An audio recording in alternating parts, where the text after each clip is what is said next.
સમાચાર વડોદરાથી પ્રાપ્ત થઈ રહ્યા છે। વડોદરાનો દાંડિયા બજાર વિસ્તાર જ્યાં દુર્ઘટના સર્જાઈ છે। સરકારી ટેકનિકલ હાઈસ્કૂલનો કેટલોક ભાગ ધરાશાયી થયો, કોઈ હાજર નહોતું એટલે મોટી જાનહાનિ ટળી છે। સ્કૂલનો કેટલોક ભાગ ધરાશાયી થતા પ્રશાસનની ટીમ સ્થળ પર પહોંચી છે અને જે કાટમાળ છે તેને હટાવવાનું કામકાજ ચાલુ છે। આ દ્રશ્યો આપ જોઈ શકો છો, મોટો ભાગ ધરાશાયી થયો છે। સદનસીબે અહીંયા કોઈ હાજર નહોતું એટલે જાનહાનિ ટળી। हमारा संवाददाता लॉरेंस परमार पासेथी વધુ જાણકારી પ્રાપ્ત કરીશું। लॉरेंस, सरकारी टेक्निकल हाईस्कूलનો કેટલોક ભાગ ધરાશાયી થયો છે, શાળા કાર્યરત છે કે નહીં, શું વિગતો આ દુર્ઘટનાને લઈને? ધ્વનિ, દાંડિયા બજાર વિસ્તારમાં આવેલી સરકારી ટેકનિકલ હાઈસ્કૂલ છે, 1960માં બની હતી ને અત્યારે ધરાશાયી થઈ છે। આપ જોઈ શકો છો કે આ દાંડિયા બજાર 4 રસ્તાનો મુખ્ય અહીંયા જે રસ્તો છે ને તેની બાજુમાં આવેલી આ સરકારી ટેકનિકલ હાઈસ્કૂલ છે, તેનો ધાબાનો ભાગ આ જોઈ શકો છો સંપૂર્ણપણે ધરાશાયી થયો છે। આસપાસની જે પિલર હતા અને દિવાલો હતી તે પણ ધરાશાયી થઈ છે। કોર્પોરેશન દ્વારા જે માહિતી તેમને મળી તે અહીંયા કામગીરી માટે પહોંચ્યા છે, પરંતુ અહીંયા શાળા ધરાશાયી થઈ છે। સદનસીબે વાત એ છે કે શાળા અહીંયા ચાલુ હતી નહીં, કેમ કે મોડી રાતની ઘટના છે અને પ્રશાસને કામગીરી હાથ ધરી છે। શાળાની અંદર જે શિક્ષકો કહેવાય તે પણ હાલ પહોંચ્યા છે, તેમની સાથે પણ વાત કરવાની કોશિશ કરીશું।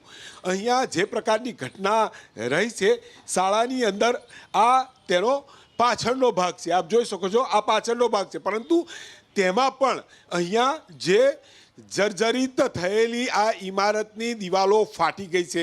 કુલ મળીને વાત કરીએ તો 1960ની અંદર જે આ શાળા બની હતી, મોડી રાતની આ ઘટના હતી, ભારે સુસવાટા સાથેનો પવન વાતાવરણમાં બદલાવ હતો, પરંતુ આ જે શાળા છે ખૂબ જર્જરિત હોવાના કારણે આ પ્રકારની ઘટના બની છે।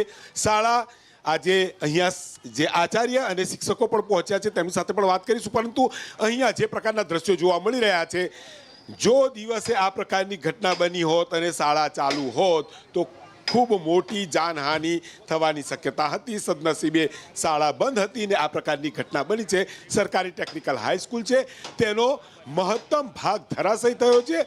આપ ઉપર પણ જોઈ શકો છો કે સ્લેબ તૂટી પડ્યો છે અને સ્લેબ જ્યાં જ્યાં તેના મુખ્ય પિલ્લરો હતા, આપ જોઈ શકો છો આજે કોર્નરનો મુખ્ય પિલ્લર જ અહીંયા ધરાશાયી થઈ અને નીચે આવી ગયો છે।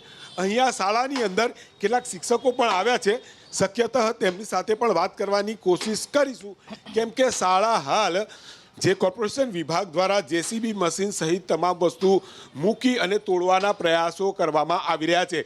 ખૂબ વિશાળ શાળા છે, આપ જોઈ શકો છો કે શાળાની અંદર અહીંયા એક તરફનો ભાગ ધરાશાયી થયો છે। શાળાની અંદર શિક્ષકો પણ આવ્યા છે, તેમની સાથે શક્યતઃ વાત કરીએ, કેમ કે શું આ સ્થિતિ હતી, 1960ની આ ઇમારત હતી, ખૂબ જર્જરિત હતી અને હવે ધરાશાયી થઈ છે, ત્યારે આ શાળાના શિક્ષક છે।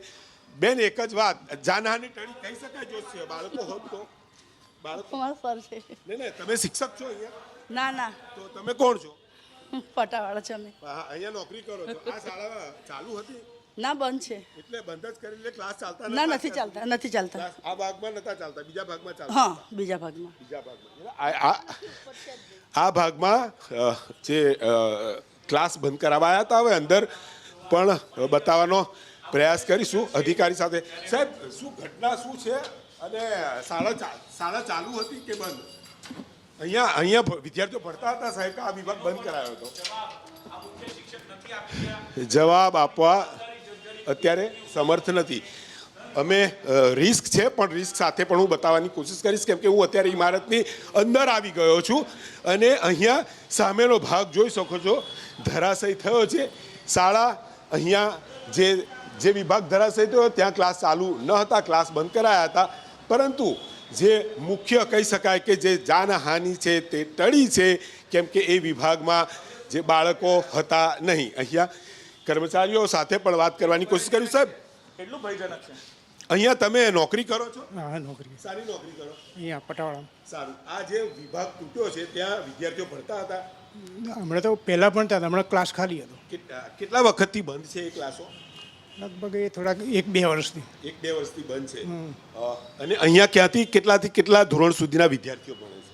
અહીંયા લગભગ 8-9-10 વાળા આવતા હાઈસ્કૂલ વાળા, બીજા ફિટર છે, વાયરમેન છે, 2 ક્લાસ છે। સારું, એટલે જે ભાગ પડ્યો છે તે 1-2 વર્ષથી ત્યાં ક્લાસ બંધ હતા. બંધ હતા. કુલ મળીને વાત કરીએ તો અહીંયા કોર્પોરેશન દ્વારા જે કાર્યવાહી થઈ હતી, અહીંયા પણ નોટિસ અપાઈ હતી નિર્ભયતા શાખાની, પરંતુ અહીંયા કોઈ કાર્યવાહી થઈ નહીં. જી. 1-2 વર્ષથી જે શાળાનો એ ભાગ છે તેમાં વિદ્યાર્થીઓ આવતા ન હતા.